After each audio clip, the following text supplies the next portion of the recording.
നമ്മുടെ പിതാക്കന്മാരൊക്കെ ആത്മാർത്ഥമായിട്ട് ദൈവത്തെ വിളിച്ചു. എന്നാൽ ഇന്ന് അനേകർക്കും ആരാധന വളരെ യാന്ത്രികമാകുന്നു. എന്തുകൊണ്ടാണ് അങ്ങനെ എന്ന് നിങ്ങൾ ചിന്തിച്ചിട്ടുണ്ടോ? അതൊന്ന് ചിന്തിക്കുന്നത് നല്ലതാണ്. നമുക്കിന്ന് അല്പസമയം അതിനു വേണ്ടിയിട്ടെടുക്കാം.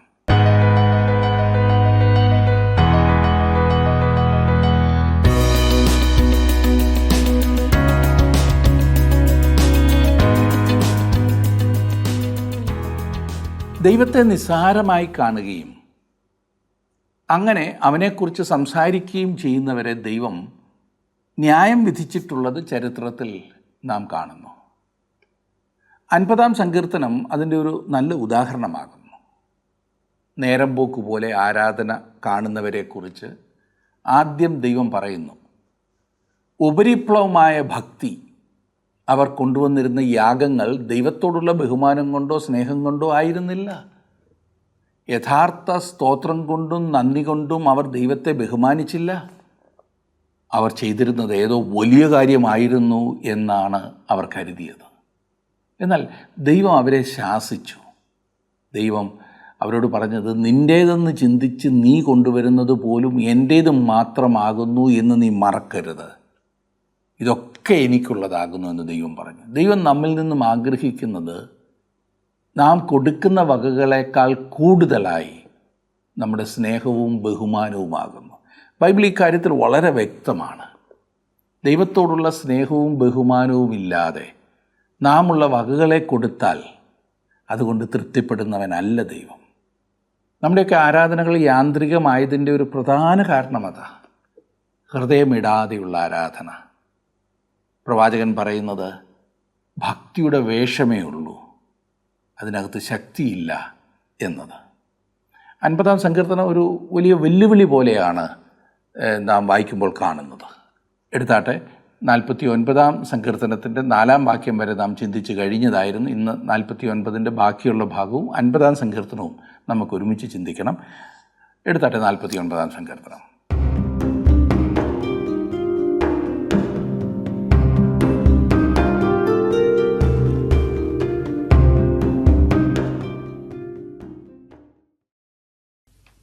കഴിഞ്ഞ ദിവസം നാം 49-ാം സങ്കീർത്തനം പഠിക്കുവാൻ ആരംഭിച്ചതായിരുന്നല്ലോ. അതിൻ്റെ ആദ്യത്തെ 4 വാക്യങ്ങൾ നാം ചിന്തിച്ചു. തങ്ങളുടെ സമ്പത്തിൽ ആശ്രയം വെക്കുന്നവരുടെ അവസാനമാണ് ഈ 49-ാം സങ്കീർത്തനത്തിലെ വിഷയം എന്ന് നാം കാണുകയുണ്ടായി. 49-ാം സങ്കീർത്തനത്തിൽ ദുഷ്ടനോടും നീതിമാനോടും ദൈവം എപ്രകാരമാണ് ഇടപെടുന്നത് എന്ന വ്യത്യാസം ചൂണ്ടിക്കാണിക്കുന്നു. സമ്പത്തിൻ്റെ അനിശ്ചിതത്വത്തെയും ജീവിതത്തിൻ്റെ ക്ഷണഭങ്കുരതയെയും ഈ സങ്കീർത്തനത്തിൽ പ്രത്യേകം എടുത്തു പറഞ്ഞിരിക്കുന്നു.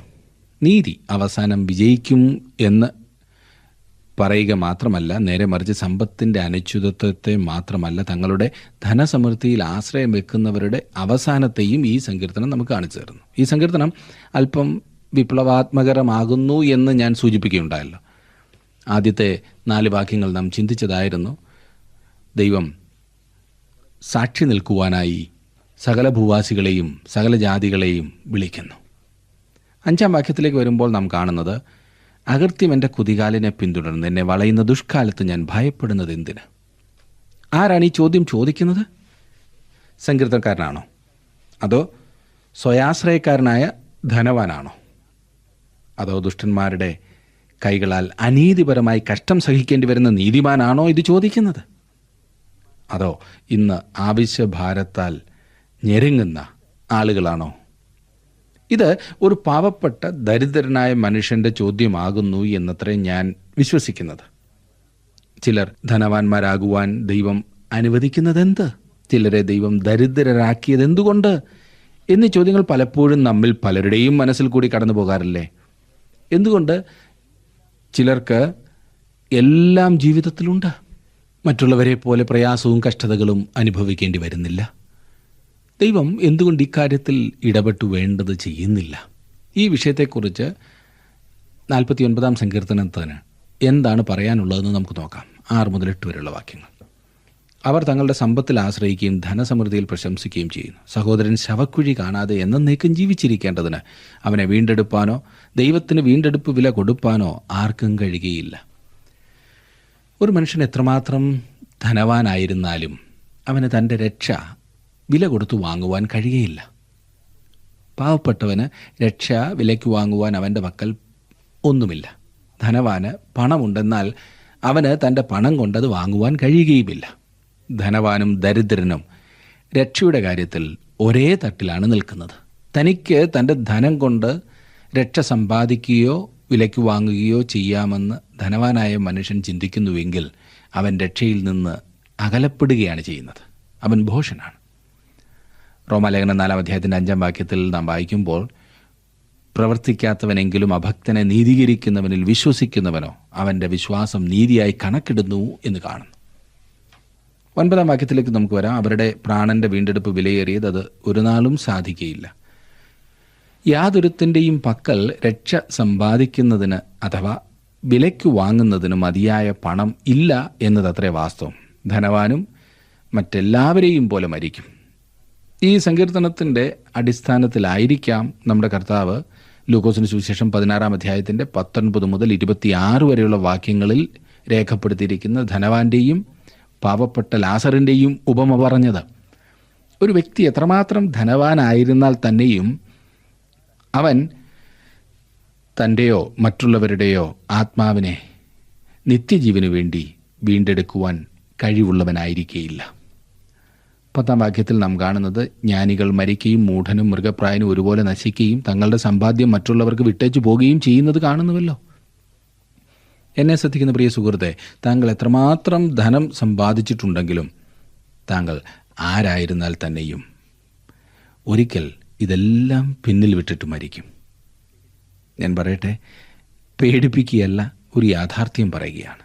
താങ്കളുടെ ധനം മുഴുവൻ ഒരുപക്ഷെ താങ്കൾക്ക് ഏതെങ്കിലും നല്ല ബാങ്കിൽ നിക്ഷേപിക്കുവാൻ കഴിഞ്ഞെന്നിരിക്കും. അതല്ലെങ്കിൽ ഭൂമിയിൽ കുഴിച്ചു വെക്കുവാൻ സാധിച്ചേക്കും.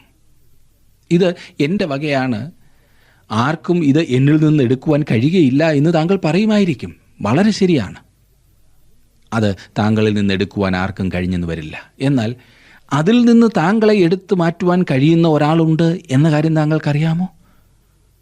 അതെ, ഒരിക്കൽ താങ്കളുടെ പടിവാതിൽക്കൽ മരണം വന്ന് മുട്ടി വിളിക്കും. ആ സമയം മറ്റേതൊരു വ്യക്തിയെപ്പോലെയും താങ്കളും ദരിദ്രനായിത്തീരും. അതാണ് സങ്കീർത്തനക്കാരൻ ഒന്നാമതായി കാണുന്ന കാര്യം.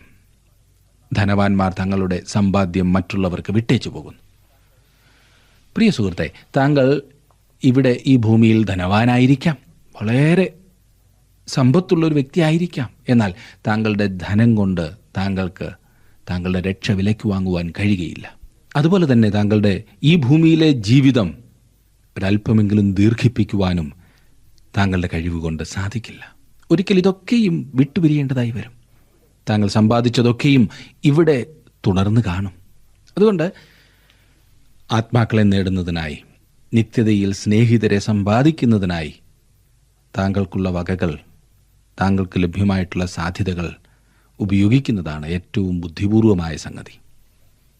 11-ാം വാക്യത്തിൽ നാം കാണുന്നു, തങ്ങളുടെ ഭവനങ്ങൾ ശാശ്വതമായും തങ്ങളുടെ വാസസ്ഥലങ്ങൾ തലമുറ തലമുറയായി നിൽക്കും എന്നിങ്ങനെയാകുന്നു അവരുടെ അന്തർഗതം. തങ്ങളുടെ നിലങ്ങൾക്ക് അവർ തങ്ങളുടെ പേരിടുന്നു.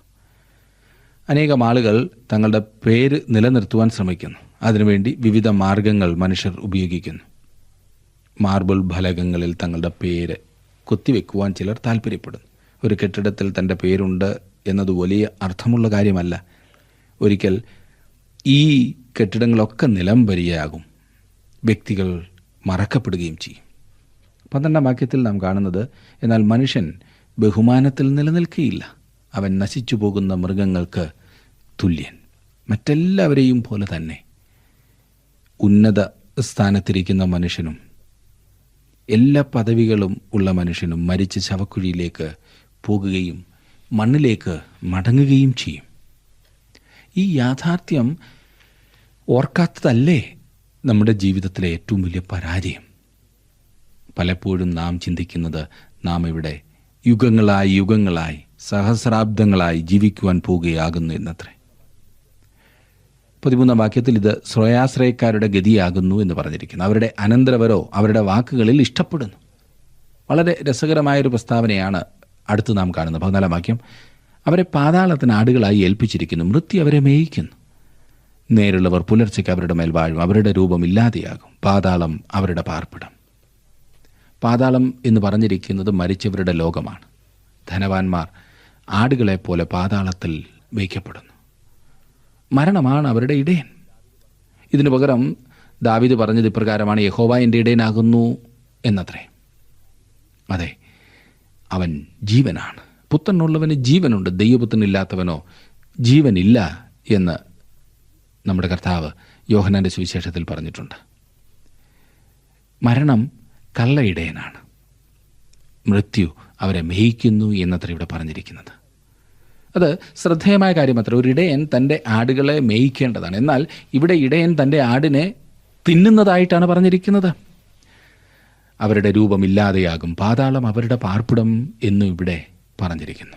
എത്രമാത്രം സമ്പത്തുള്ള വ്യക്തികളായിരുന്നാലും അവർ ഈ ലോകത്തിൽ അതെല്ലാം ഇട്ടേച്ചു പോകും. മരണം ഒരിക്കലും ഒരു വിധത്തിലും മനോഹരമായ ഒരു കാര്യമല്ല. 15-ാം വാക്യത്തിൽ നാം കാണുന്നു: എങ്കിലും എൻ്റെ പ്രാണനെ ദൈവം പാതാളത്തിൻ്റെ അധികാരത്തിൽ നിന്ന് വീണ്ടെടുക്കും, അവൻ എന്നെ കൈക്കൊള്ളും. ദൈവത്തിന് മാത്രമേ നമ്മുടെ ആത്മാവിനെ വീണ്ടെടുക്കുവാൻ കഴിയുകയുള്ളൂ. താങ്കൾ ധനവാനോ ദരിദ്രനോ എന്നുള്ളതല്ല ഈ ജീവിതത്തിലെ ഏറ്റവും പ്രധാനപ്പെട്ട കാര്യം. ഈ ലോകത്തിൻ്റെ എല്ലാ ആഡംബരങ്ങളിലും ജീവിക്കുവാനുള്ള സാധ്യത തനിക്ക് ലഭിച്ചു എന്നുള്ളതല്ല സുഹൃത്തെ താങ്കളുടെ ജീവിതത്തിലെ ഏറ്റവും വലിയ കാര്യം. അവസാനം താങ്കൾ നിത്യതയിലേക്ക് കടക്കുമ്പോൾ താങ്കൾ വീണ്ടെടുക്കപ്പെട്ടവനോ അല്ലയോ? യേശുക്രിസ്തുവിലെ വിശ്വാസത്താൽ താങ്കൾ ഒരു ദൈവപൈതലായിരിക്കുന്നുവോ അല്ലയോ? ഇതാണ് ഏറ്റവും പ്രധാനപ്പെട്ട കാര്യം. താങ്കളുടെ വിലപ്പെട്ട നിർദ്ദേശങ്ങളും അഭിപ്രായങ്ങളും പ്രാർത്ഥനാ വിഷയങ്ങളും ഇന്ന് തന്നെ ഞങ്ങളെ വിളിച്ചറിയിക്കുക. വിളിക്കേണ്ട നമ്പർ 8281384455.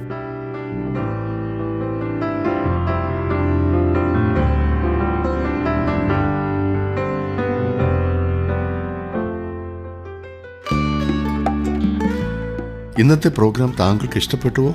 എങ്കിൽ ഉടൻ തന്നെ ഞങ്ങൾക്കൊരു മിസ് കോൾ തരിക. അടുത്ത വിജയി ഒരുപക്ഷെ താങ്കളായിരിക്കാം.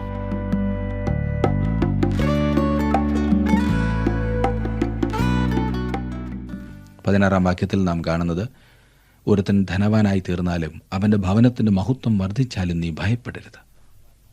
ഇന്ന് ധനവാന്മാരായ ആളുകൾ എല്ലാവിധമായ നികൃഷ്ട കാര്യങ്ങളും ചെയ്ത് സമൂഹത്തിൽ മാന്യരായി ജീവിക്കുന്നത് നമുക്ക് കാണുവാൻ സാധിക്കുന്നുണ്ട്. എല്ലാ ധനവാന്മാരും അല്ല, ചിലരെങ്കിലും. പാവപ്പെട്ടവർ ലോകത്തിൽ ഇന്ന് ഒരു മാന്യതയും ഇല്ലാത്തവരായി കഴിയുന്നു എന്ന് തോന്നാം. എന്നാൽ കർത്താവായ യേശുക്രിസ്തു എല്ലാവരെയും ഒരുപോലെ ന്യായം വിധിക്കുന്ന ഒരു ദിവസമുണ്ട് എന്ന് ദൈവത്തിൻ്റെ വചനം വളരെ വ്യക്തമായി പറയുന്നു. 17 മുതലുള്ള വാക്യങ്ങളിൽ: അവൻ മരിക്കുമ്പോൾ യാതൊന്നും കൊണ്ടുപോകുകയില്ല, അവൻ്റെ മഹത്വം അവനെ പിൻചെല്ലുകയുമില്ല. അവൻ ജീവനോടിരുന്നപ്പോൾ താൻ ഭാഗ്യവാൻ എന്ന് പറഞ്ഞു. നീ നിനക്ക് തന്നെ നന്മ ചെയ്യുമ്പോൾ മനുഷ്യർ നിന്നെ പുകഴ്ത്തും. അവൻ തൻ്റെ പിതാക്കന്മാരുടെ തലമുറയോട് ചെന്നു ചേരും, അവർ ഒരു നാളും വെളിച്ചം കാണുകയില്ല. മാനത്തോടിരിക്കുന്ന മനുഷ്യൻ വിവേകഹീനനായാൽ നശിച്ചു പോകുന്ന മൃഗങ്ങൾക്ക് തുല്യനത്രേ. ഇത് വീണ്ടും ശ്രദ്ധേയമായ ഒരു വേദഭാഗമാണ്. മനുഷ്യൻ മൃഗത്തിൽ നിന്നും പരിണാമ പ്രക്രിയയാൽ കൂടി ഉളവായി വന്നതാണെന്ന സിദ്ധാന്തം ഇക്കാലത്ത് നാം അധികമായി കേൾക്കുന്നുണ്ട്. എന്നാൽ ദൈവവചനം ഇതിന് എതിരാണെന്നതാണ് സത്യം. ദൈവം മനുഷ്യനെ ഏതെങ്കിലും ഒരു മൃഗത്തിൽ നിന്നും ഉരുവാക്കിക്കൊണ്ടുവന്നതല്ല. ദൈവം മനുഷ്യനെ നേരുള്ളവനായി സൃഷ്ടിച്ചു. തൻ്റെ സാദൃശ്യത്തിൽ ദൈവം മനുഷ്യനെ സൃഷ്ടിച്ചു. മനുഷ്യൻ പാപത്തിൽ വീണുപോയി. അതുകൊണ്ട് അവന് ദൈവത്തിൽ നിന്നും അകലപ്പെട്ടവനായൊരു മൃഗത്തെപ്പോലെ ജീവിക്കേണ്ടതായി വരുന്നു. ഇല്ലേ? മനുഷ്യൻ്റെ സ്വഭാവം നോക്കിക്കേ. മൃഗം പോലും ചെയ്യാത്ത കാര്യങ്ങളല്ലേ മനുഷ്യൻ ചെയ്തു കൂട്ടുന്നത്? സ്വന്തം സഹോദരങ്ങളെ മൃഗീയമായി കൊല്ലുന്ന മനുഷ്യൻ ഒരു മൃഗം പോലും ചെയ്യാത്തതായിട്ടുള്ള പ്രവൃത്തി. മറ്റുള്ളവരെ എങ്ങനെയെങ്കിലും ചതിക്കുവാനും ദ്രോഹിക്കുവാനും മറ്റുള്ളവരെ എങ്ങനെയെങ്കിലും താഴ്ത്തിക്കെട്ടുവാനും ശ്രമിക്കുന്ന മനുഷ്യൻ്റെ പ്രകൃതി മൃഗത്തിൻ്റെ പ്രകൃതിയല്ലേ? അതെ, സ്വന്തം ഭാര്യയെ യാതൊരു വിധത്തിലും വില നൽകാതെ ഉപദ്രവിക്കുന്നതായിട്ടുള്ള വ്യക്തി. മരിക്കുമ്പോഴും ഈ പറയുന്ന മനുഷ്യൻ മൃഗത്തെ പോലെ തന്നെ ആയിരിക്കും. മനുഷ്യൻ പുരോഗമിക്കുകയല്ല, അധപ്പതിക്കുകയാണ് ചെയ്തത്. അധപ്പതിക്കുവാനുള്ള വ്യഗ്രതയാണ് മനുഷ്യനിൽ കാണുവാൻ കഴിയുന്നത്. ഈ ജീവിതത്തിൽ എല്ലായിടത്തും സ്വാഭാവികമായി കണ്ടുവരുന്ന കാര്യവും ഇതുതന്നെയാണ്. അതെ, മനുഷ്യൻ മൃഗത്തെക്കാൾ അധപ്പതിച്ചതായ അവസ്ഥയിൽ നാം കാണുന്നു. എന്നാൽ മനുഷ്യനും മനുഷ്യത്വം നൽകി അവനെ ഒരു യഥാർത്ഥ മനുഷ്യനാക്കി തീർക്കുവാനായിട്ടാണ് ദൈവം തൻ്റെ പുത്രനെ ഈ ഭൂമിയിലേക്ക് അയച്ചത്. നാം ഒരു മൃഗത്തെ പോലെ മൃഗീയമായ വിധത്തിൽ ജീവിക്കേണ്ടതായിട്ടില്ല. നാം മനുഷ്യരായി, ദൈവസാദൃശ്യത്തിൽ സൃഷ്ടിക്കപ്പെട്ട മനുഷ്യരായി തന്നെ ജീവിക്കുവാൻ ദൈവം എല്ലാ മാർഗവും നമുക്ക് ഒരുക്കി തന്നിട്ടുണ്ട്. ഇനി നമുക്ക് 50-ാം സങ്കീർത്തനം കൂടി നോക്കാം. ആസാഫിൻ്റെ ആദ്യത്തെ സങ്കീർത്തനമാണിത്. ആസാഫ് സംഗീതക്കാരനും ദേവാലയത്തിൽ സംഗീതത്തിന് നേതൃത്വം കൊടുത്തിരുന്ന 3 പേരിൽ ഒരാളുമായിരുന്നു. ഹേമാൻ, ആസാഫ്, ഏഥാൻ എന്നിവരായിരുന്നു ഈ 3 പേർ. ന്യായവിധിയുടെ ഒരു ശ്രേഷ്ഠമായ സങ്കീർത്തനമത്രേ ഈ 50-ാം സങ്കീർത്തനം. തൻ്റെ ജനത്തെയും ദുഷ്ടന്മാരെയും ന്യായം വിധിക്കുവാൻ നീതിയോടെ വരുന്ന ദൈവത്തെയാണ് ഇവിടെ വെളിപ്പെടുത്തുന്നത്. ദൈവത്തിൽ വിശ്വസിക്കുന്നു എന്ന് പറയുകയും ജീവിതത്തിലും പെരുമാറ്റത്തിലും ദൈവത്തെ മറന്ന് അവൻ ഇല്ലാത്തതുപോലെ ജീവിക്കുകയും ചെയ്യുന്ന ഭോഷത്വം ആസാഫ് ഇവിടെ പൊളിച്ചു കാണിക്കുകയാണ്. ദൈവം ഇല്ല എന്ന് പറയുന്നവൻ കുറഞ്ഞത് അവൻ പറയുന്നതെങ്കിലും ഉറച്ചു വിശ്വസിക്കുന്നു. അവനിൽ തന്നെ വിപരീതത്വമില്ലല്ലോ. ഇതല്ല, സ്വയം പിരിഞ്ഞിരിക്കുന്നു, പറയുന്നതൊന്നും പ്രവർത്തിക്കുന്നത് മറ്റൊന്നും. ദൈവമുണ്ട് എന്ന് പറയുന്നു, എന്നാൽ ദൈവം ഇല്ലാത്തതുപോലെ പ്രവർത്തിക്കുന്നു. ഈ സങ്കീർത്തനത്തിൻ്റെ ആദ്യത്തെ 6 വാക്യങ്ങളിൽ ദൈവം തൻ്റെ ജനത്തെ ന്യായവിധിക്കായി വിളിക്കുന്നതാണ് നാം കാണുന്നത്. 7 മുതൽ 15 വരെയുള്ള വാക്യങ്ങളിൽ ഈ ജനം വഴിപാടും യാഗവും കഴിക്കുന്നതിലെ തെറ്റിദ്ധാരണയും തെറ്റായ ഉപയോഗവുമാണ് നാം കാണുന്നത്. അവർ യാഗം കൊണ്ടുവന്നു, എന്നാൽ കൊണ്ടുവരേണ്ട വിധത്തിലായിരുന്നില്ല എന്ന് മാത്രം. 16 മുതൽ 22 വരെയുള്ള വാക്യങ്ങളിൽ ദൈവത്തിൻ്റെ ന്യായപ്രമാണത്തെയും അവരുമായുള്ള ഉടമ്പടിയെയും ഈ ജനം തെറ്റിദ്ധരിക്കുന്നതാണ് വിഷയം. 23-ാം വാക്യത്തിൽ അതിമഹത്തായ ഒരു ഉപസംഹാരവും ഒരു ആഹ്വാനവും നാം കാണുന്നു. അതെ, നാം ആദ്യത്തെ 3 വാക്യങ്ങളിലേക്ക് വരുമ്പോൾ 50-ാം സങ്കീർത്തനത്തിൻ്റെ 1 മുതൽ 3 വരെയുള്ള വാക്യങ്ങളിൽ കാണുന്നത്, ദൈവം യഹോവയായ ദൈവം അരുളി ചെയ്തു, സൂര്യൻ്റെ ഉദയം മുതൽ അസ്തമയം വരെ ഭൂമിയെ വിളിക്കും. സൗന്ദര്യത്തിൻ്റെ പൂർണ്ണതയായ സിയോനിൽ നിന്ന് ദൈവം പ്രകാശിക്കും. നമ്മുടെ ദൈവം വരുന്നു, മൗനമായിരിക്കുകയില്ല. അവൻ്റെ മുമ്പിൽ തീ ദഹിപ്പിക്കുന്നു, അവൻ്റെ ചുറ്റും വലിയൊരു കൊടുങ്കാറ്റടിക്കുന്നു. സർവശക്തനായ ദൈവം അവൻ വരുന്നു എന്നാണ് ഈ സങ്കീർത്തനത്തിൻ്റെ ആമുഖത്തിൽ വിളിച്ചറിയിക്കുന്നത്. ഒരു ദൈവ പൈതലിന് ഇത് എത്രമാത്രം മഹത്വകരമായ പ്രത്യാശയാണ് നൽകുന്നതെന്നറിയാമോ? ഒരു ദിവസം നാം നമ്മുടെ കർത്താവിനെ കാണും. ഓരോ വിശ്വാസിയുടെയും ഭാവി പ്രത്യാശ അതാണ്. 4-ാം വാക്യത്തിൽ തൻ്റെ ജനത്തെ ന്യായം വിധിക്കേണ്ടതിന് അവൻ മേലിൽ നിന്ന് ആകാശത്തെയും ഭൂമിയെയും വിളിക്കുന്നു. ദൈവം ന്യായം വിധിക്കുവാൻ തയ്യാറാകുമ്പോൾ താൻ ചെയ്യുന്നതൊക്കെയും നീതിയോടെയാകുന്നു ചെയ്യുന്നത് എന്നതിന് സാക്ഷ്യം വഹിക്കുവാൻ അനേകം സാക്ഷികൾ അവിടെ ഉണ്ടായിരിക്കണം എന്ന് ദൈവം ആഗ്രഹിക്കുന്നു. ദൈവം പറയുന്നു 5-ാം വാക്യത്തിൽ, യാഗം കഴിച്ച് എന്നോട് നിയമം ചെയ്തവരായ എൻ്റെ വിശുദ്ധന്മാരെ എൻ്റെ അടുക്കൽ കൂട്ടുവിൻ. യാഗത്തിൽ കൂടി ദൈവത്തോട് നിയമം ചെയ്ത വിശുദ്ധന്മാർ യഹൂദന്മാരാണ്, അതായത് ഇസ്രായേൽ മക്കൾ. 6-ാം വാക്യം, ദൈവം തന്നെ ന്യായാധിപതി ആയിരിക്കിയാൽ ആകാശം അവൻ്റെ നീതിയെ ഘോഷിക്കും. കർത്താവായ യേശുക്രിസ്തു ആയിരിക്കും ന്യായാധിപൻ. പിതാവ് ആരെയും ന്യായം വിധിക്കാതെ ന്യായവിധിയെല്ലാം പുത്രന് കൊടുത്തിരിക്കുന്നു എന്ന് യോഹന്നാൻ്റെ സുവിശേഷം 5-ാം അധ്യായത്തിൻ്റെ 22-ാം വാക്യത്തിൽ നാം വായിക്കുന്നുണ്ട്. ഇനിയും 50-ാം സങ്കീർത്തനത്തിൻ്റെ 7-ാം വാക്യത്തിൽ നാം കാണുന്നത്, എൻ്റെ ജനമേ കേൾക്കാൻ ഞാൻ സംസാരിക്കും, ഇസ്രായേലെ ഞാൻ നിന്നോട് സാക്ഷീകരിക്കും, ദൈവമായി ഞാൻ നിൻ്റെ ദൈവമാകും. ഇസ്രായേൽ ജനം പതിവായി ദേവാലയത്തിൽ പോയി ആരാധന കഴിക്കുകയും ദേവാലയത്തിൽ അവർ ശുശ്രൂഷ ചെയ്യുകയും ചെയ്തിരുന്നു. ദൈവം അവരെ വിമർശിക്കുകയാണോ ചെയ്യുന്നത് എന്ന് നമുക്ക് തോന്നിപ്പോകും. നിശ്ചയമായും അവർ ദൈവത്തെ ആരാധിക്കുകയും ശുശ്രൂഷ ചെയ്യുകയും ചെയ്തിരുന്നു. എന്നാൽ അതല്ല ഏറ്റവും പ്രധാനപ്പെട്ട കാര്യം. പള്ളിയിൽ പോകുന്നതല്ല ഏറ്റവും പ്രധാനപ്പെട്ട സംഗതി. അതും പ്രധാനപ്പെട്ട കാര്യമാണ്. എന്നാൽ ക്രിസ്തുവിൽ കൂടി ദൈവത്തോട് ആ ബന്ധം സ്ഥാപിക്കുന്നതാണ് ഏറ്റവും പ്രധാനപ്പെട്ട കാര്യം. അങ്ങനെയെങ്കിൽ മാത്രമേ താങ്കൾ പള്ളിയിൽ പോകുന്നത് കൊണ്ട് പ്രയോജനമുള്ളൂ. അത് ദൈവത്തിന് പ്രസാദകരമായി തീരണമെങ്കിൽ താങ്കൾ ക്രിസ്തുവിലൂടെയുള്ള രക്ഷ പ്രാപിച്ചിരിക്കണം. അല്ല എങ്കിൽ വെറും ഒരു സാമൂഹിക കൂട്ടം അതുമാത്രമാണ് നടക്കുന്നത്. 8 മുതലുള്ള വാക്യങ്ങൾ, നിന്റെ ഹനനയാഗങ്ങളെക്കുറിച്ച് ഞാൻ നിന്നെ ശാസിക്കുന്നില്ല. നിന്റെ ഹോമയാഗങ്ങൾ എപ്പോഴും എൻ്റെ മുമ്പാകെ ഇരിക്കുന്നു. നിന്റെ വീട്ടിൽ നിന്ന് കാളയെയോ നിന്റെ തൊഴുത്തുകളിൽ നിന്ന് കോലാട്ടുകൊറ്റന്മാരെയോ ഞാൻ എടുക്കുകയില്ല.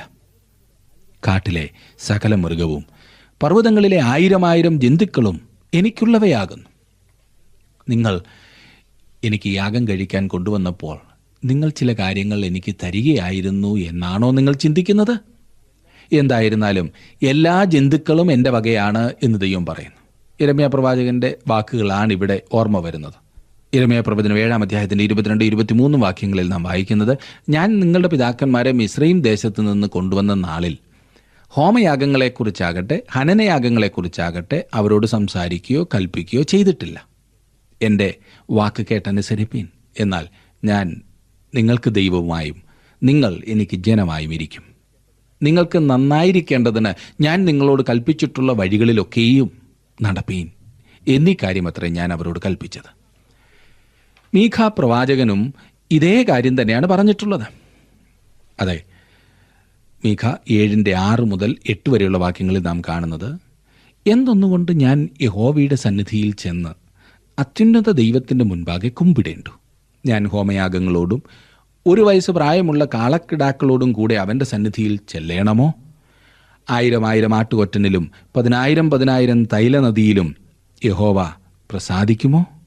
എൻ്റെ അതിക്രമത്തിനു വേണ്ടി ഞാൻ എൻ്റെ ആദ്യജാതനെയും ഞാൻ ചെയ്ത പാപത്തിനു വേണ്ടി എൻ്റെ ഉദരഫലത്തെയും കൊടുക്കണമോ? മനുഷ്യ, നല്ലത് എന്തെന്ന് അവൻ നിനക്ക് കാണിച്ചു തന്നിരിക്കുന്നു. ന്യായം പ്രവർത്തിപ്പാനും ദയാതൽപരനായിരിക്കാനും നിന്റെ ദൈവത്തിൻ്റെ സന്നിധിയിൽ താഴ്മയോടെ നടപ്പാനുമല്ലാതെ എന്താകുന്നു യഹോവ നിന്നോട് ചോദിക്കുന്നത്? എത്ര മനോഹരമായിട്ടുള്ള ഒരു ഭാഗമില്ലേ? 12-ാം വാക്യത്തിൽ നാം വായിക്കുന്നു, 50-ാം സങ്കീർത്തനത്തിൻ്റെ 12-ാം വാക്യം, എനിക്ക് വിശന്നാൽ ഞാൻ നിന്നോട് പറകയില്ല, ഭൂലോകവും അതിൻ്റെ നിറവും എൻ്റേതത്രേ. സൃഷ്ടാവിന് വിശക്കുന്ന പക്ഷം അതിനെക്കുറിച്ച് സൃഷ്ടിയോട് പറയേണ്ട ആവശ്യമില്ല. അത്രയേ ഉള്ളൂ ഇവിടെ. അടുത്ത 3 വാക്യങ്ങൾ, ഞാൻ കാളകളുടെ മാംസം തിന്നുമോ? കോലാട്ടുകൊറ്റന്മാരുടെ രക്തം കുടിക്കുമോ? ദൈവത്തിന് സ്തോത്രയാഗം അർപ്പിക്കാം, അത്യുന്നതന് നിന്റെ നേർച്ചകളെ കഴിക്കാം, കഷ്ടകാലത്ത് എന്നെ വിളിച്ചപേക്ഷിക്കാം, ഞാൻ നിന്നെ വിടുവിക്കുകയും നീ എന്നെ മഹത്വപ്പെടുത്തുകയും ചെയ്യും. തൻ്റെ ജനത്തോട് ദൈവം പറയുന്നത് തൻ്റെ അടുത്ത് കടന്നു വരിക എന്നാണ്. എന്നാൽ ദുഷ്ടനെ ദൈവം ന്യായം വിധിക്കും. നിന്റെ പാപവുമായി മുൻപോട്ട് പോകുവാൻ ഞാൻ നിന്നെ അനുവദിക്കില്ല എന്നാണ് ദൈവം പറയുന്നത്. നാം ഇനിയും ഒടുവിലത്തെ 2 വാക്യങ്ങൾ കൂടി നോക്കാം, 21, 22, 23. ഇവ നീ ചെയ്തു, ഞാൻ മിണ്ടാതിരിക്കിയാൽ ഞാൻ നിന്നെപ്പോലെയുള്ളവനെന്ന് നിരൂപിച്ചു. ഏതൊക്കെയാണ് ചെയ്തതെന്ന് 16 മുതലുള്ള വാക്യങ്ങളിൽ നാം വായിക്കുന്നുണ്ട്. അതെല്ലാം ഈ വലിയ ഭക്തി പറയുന്ന മനുഷ്യൻ ചെയ്തു. ദൈവം പറയുകയാണ്, ഞാൻ മിണ്ടാതെ ഇരിക്കിയാൽ ഞാൻ നിന്നെപ്പോലെയുള്ളവൻ എന്ന് നീ നിരൂപിച്ചു. എന്നാൽ ഞാൻ നിന്നെ ശാസിച്ച് നിന്റെ കണ്ണിൻ മുൻപിൽ അവയെ നിരത്തിവെക്കും. പിന്നീട് ഒരു വലിയ മുന്നറിയിപ്പ്, ദൈവത്തെ മറക്കുന്നവരെ ഇതോർത്തുകൊള്ളുവിൻ, അല്ലെങ്കിൽ ഞാൻ നിങ്ങളെ കീറിക്കളയും, വിടിവിപ്പാൻ ആരും ഉണ്ടാകുകയുമില്ല. സ്തോത്രമെന്ന യാഗം അർപ്പിക്കുന്നവൻ എന്നെ മഹത്വപ്പെടുത്തുന്നു, തൻ്റെ നടപ്പിനെ ക്രമപ്പെടുത്തുന്നവന് ഞാൻ ദൈവത്തിൻ്റെ രക്ഷയെ കാണിക്കും. എന്നെ ശ്രദ്ധിക്കുന്ന പ്രിയ സുഹൃത്തെ, ഇസ്രായേൽ ജനത്തോട് മാത്രമല്ല ഇവിടെ ദൈവം സംസാരിക്കുന്നത്. ഇന്ന് ദൈവം നമ്മോടും സംസാരിക്കുകയാണ് ചെയ്യുന്നത്. കപടഭക്തി അവൻ വെറുക്കുന്നു, അതവൻ തുറന്നു കാണിക്കുന്നു. ദൈവം നിശബ്ദനായിരിക്കുന്നു എന്നതിൻ്റെ അർത്ഥം ഇതെല്ലാം ദൈവം അംഗീകരിക്കുന്നു എന്നല്ല. കണക്ക് കൊടുക്കേണ്ട ഒരു ദിവസം വരുവാൻ പോകുന്നു. ഞാൻ നിന്നെ ശാസിച്ച് നിന്റെ പാപങ്ങളെ നിന്റെ കണ്ണിൻ മുൻപിൽ നിരത്തിവെക്കുമെന്നത്ര ദൈവം പറയുന്നത്. എന്നാൽ ദൈവത്തിൻ്റെ കൃപയ്ക്ക് അറുതിയില്ല. ഏത് വിധത്തിലുള്ള യാഗത്തിലാണ് ദൈവം പ്രസാദിക്കുന്നത് എന്നിവിടെ പറഞ്ഞിരിക്കുന്നു. സ്തോത്രമെന്ന യാഗം അർപ്പിക്കുന്നവൻ എന്നെ മഹത്വപ്പെടുത്തുന്നു. ദൈവത്തിന് സ്തോത്രയാഗം അർപ്പിക്കുക, അതാണ് നമുക്ക് ചെയ്യാൻ സാധിക്കുന്ന ഏറ്റവും വലിയ യാഗം. ദൈവത്തിൽ നിന്ന് നാം അനുഭവിക്കുന്ന എല്ലാ അനുഗ്രഹങ്ങൾക്കും നാം അവനോട് നന്ദിയുള്ളവരായി അവന് സ്തുതി സ്തോത്രങ്ങൾ അർപ്പിക്കേണ്ടത് ആവശ്യമത്രേ. അവൻ സ്തുതികളിന്മേൽ വസിക്കുന്നവനാണ്, സ്തുതിക്ക് യോഗ്യനാണ്. ദൈവം ചെയ്തു തരുന്ന ഉപകാരങ്ങൾക്ക് നാം എത്രമാത്രം നന്ദി അർപ്പിക്കുന്നുണ്ട് എന്ന് നമുക്ക് നമ്മെ തന്നെ ഒന്ന് സ്വയപരിശോധന ചെയ്യാം. ദൈവത്തോട് നന്ദിയുള്ളവരാകുമ്പോൾ മാത്രമാണ് നാം സ്തോത്രയാഗം അർപ്പിക്കുവാൻ പ്രാപ്തരാകുന്നത്. അല്ലാത്തപ്പോൾ നമ്മുടെ സ്തോത്രമെന്ന് പറയുന്നത് അത് യാന്ത്രികമാകും, ദൈവത്തിന് പ്രസാദകരമാകുകയില്ല. ദൈവം ചെയ്ത നന്മകൾക്ക് നന്ദിയുള്ളവരായി ഏറ്റവും വലിയ നന്മ നമ്മെ ദൈവമക്കളാക്കി എന്നുള്ളതാണ്, ദൈവമായിട്ടുള്ള ബന്ധത്തിലേക്ക് വരുവാൻ സാധിച്ചു എന്നുള്ളതാണ്. ഇന്നത്തെ ഈ സങ്കീർത്തനങ്ങൾ നമ്മുടെ ജീവിതങ്ങളിലും വെല്ലുവിളി ഉയർത്തുന്നതായിരുന്നു എന്ന കാര്യത്തിൽ സംശയമില്ല. ദൈവം മനുഷ്യനോട് ചോദിക്കുന്ന ആ ചോദ്യം ഇന്നും ചോദിച്ചുകൊണ്ടിരിക്കുകയാണ്. നിങ്ങളുടെ ജീവിതത്തെ സ്വയപരിശോധന ചെയ്യുവാൻ ദൈവം നിങ്ങളെ സഹായിച്ചു എന്ന് വിശ്വസിക്കട്ടെ. ഇന്നത്തെ പഠനം നിങ്ങൾക്ക് പ്രയോജനകരമായിരുന്നു എന്ന് ഞാൻ വിശ്വസിക്കുന്നു. അടുത്ത ക്ലാസ്സിൽ നമുക്ക് വേറൊരു സങ്കീർത്തനം പഠിക്കണം.